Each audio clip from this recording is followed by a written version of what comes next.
you wonderful people on this planet Earth. Welcome to question and answer time with the Modern Shaman. Thanks for joining me for this question and answer video. It's another one coming to you from Facebook. Got a lot of you guys that connect with me on Facebook, which I love, so keep that up. And here is our question. Good morning, Rachel. I love your energy and the divinely inspired thoughts you share. Beautiful. Okay, my question is, how do you create protection for yourself from yucky external energies? I know there are many ways, but I'd love your thoughts on how you do it. Many of us are still climbing this mountain. Beautiful. All right, so how to protect yourself from yucky external energies. There's a lot of ways that can be interpreted, like actually like gamma different radiation, like actual external in terms of the physical body, outside of the body, and energies from others that are negative.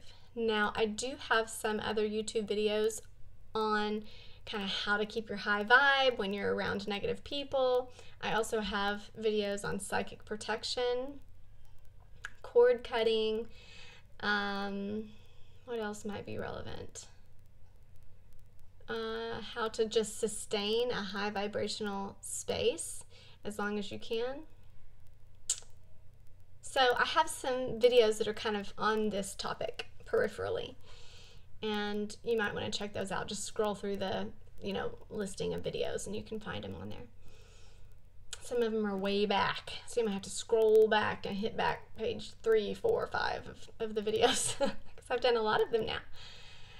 All right, so how do I personally do it? Now, I will answer it, but I will state first as a little caveat, it may not be relevant for you. This may not resonate with you if you aren't resonating with me. You get what I'm saying? Which is totally fine. But I'll answer it. I'll shoot it straight. For myself, the way that I protect myself from yucky energies, I have a handful of little tools in my tool belt, okay?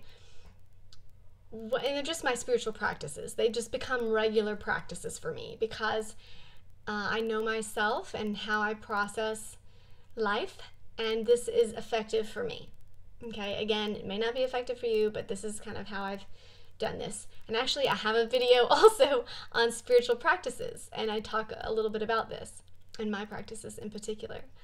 But meditation is key for me. If I am not meditating, I am not my high vibe self. I get, snippy, and, I have less patience with my kids, and people's energy seems to impact me emotionally more when people are rude to me or people don't receive things the way I wish they would receive them. I seem a lot more impacted if I'm not meditating. So I have to, first of all, get myself aligned. I have to align myself vibrationally. And depending on you and where you are, depends on the amount of time you need to do that or how that's done. And I meditate in a lot of different ways. I try to keep it open and fluid.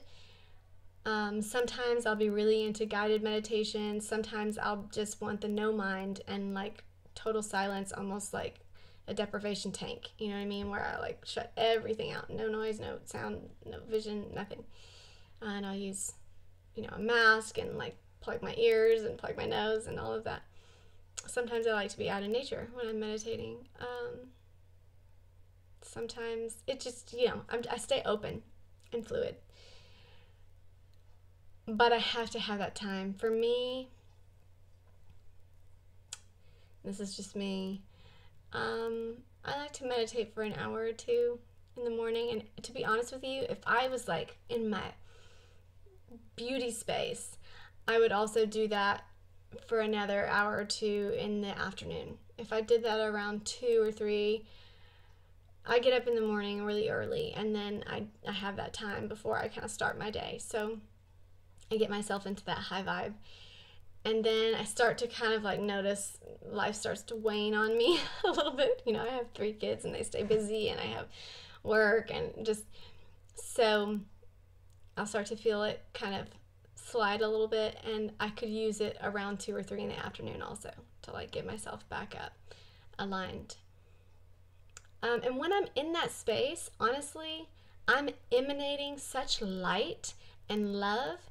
It just bounces off. Like, stuff just doesn't faze me. It doesn't hit me. You know what I mean? Somebody could say the harshest thing and be the closest loving person to me. My child could say they hate me or say something, and I just have compassion. I'm in a space of just like openness and acceptance and vibing love, and I translate everything through love. So nothing feels yucky.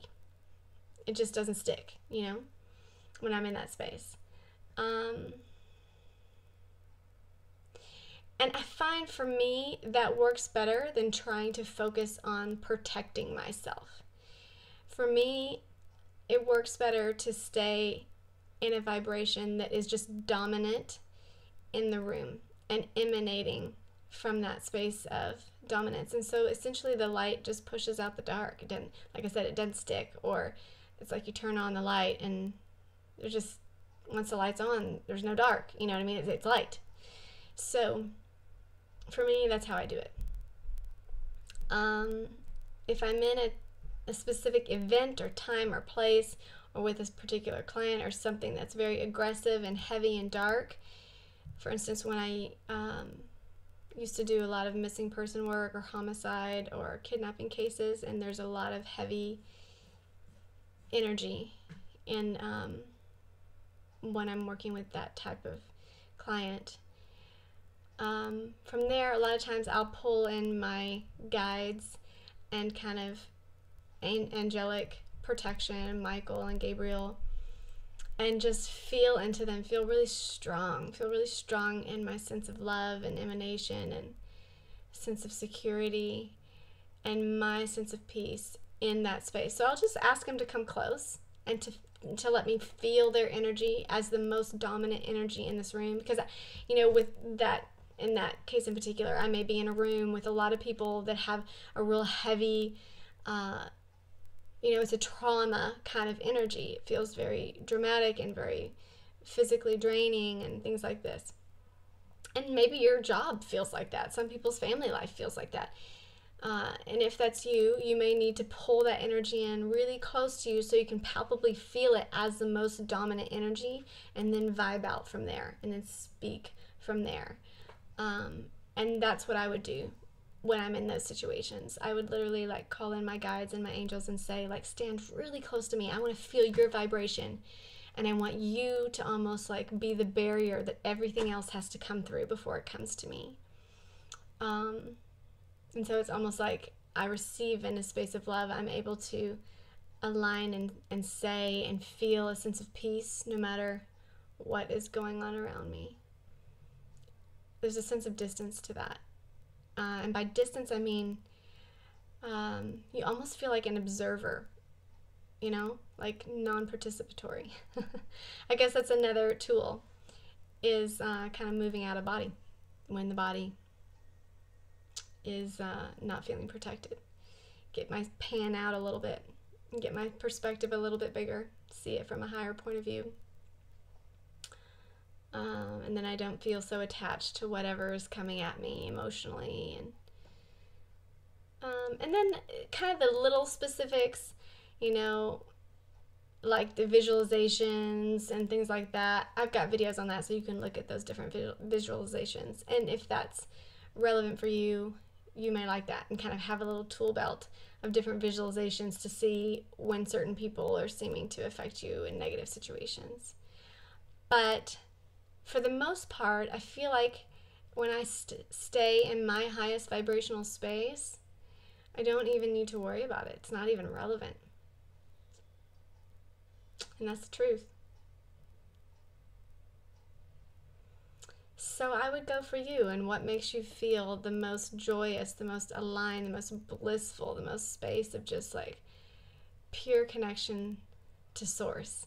You know, when you're just like, you just feel God energy, you know, whether it's just inspiration or just like driving with the windows down and you're just in the, it's a beautiful day and you just feel the, you know, nature and whatever it may be.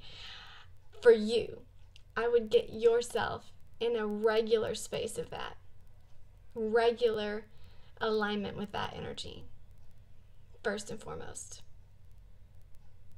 It's not like a little thing. It's like you need to do it. You know what I mean? If you want your life to feel alignment with bliss, then you've got to make an effort to be in alignment with bliss more than the structures and the, you know, to-do lists and things like that of society. Got to choose it. Make it a priority. Okay. Enough of my soapbox. Love, love, love you. And when you say many of us are still climbing that mountain, you are not alone. Just know you are not alone. Never. In a freaky way. Just kidding. But you're not. You're not alone. And people climb mountains for fun. You know what I mean? It's a joyous journey. It's doesn't have to be arduous. Like, you can enjoy the view from every step. Love you.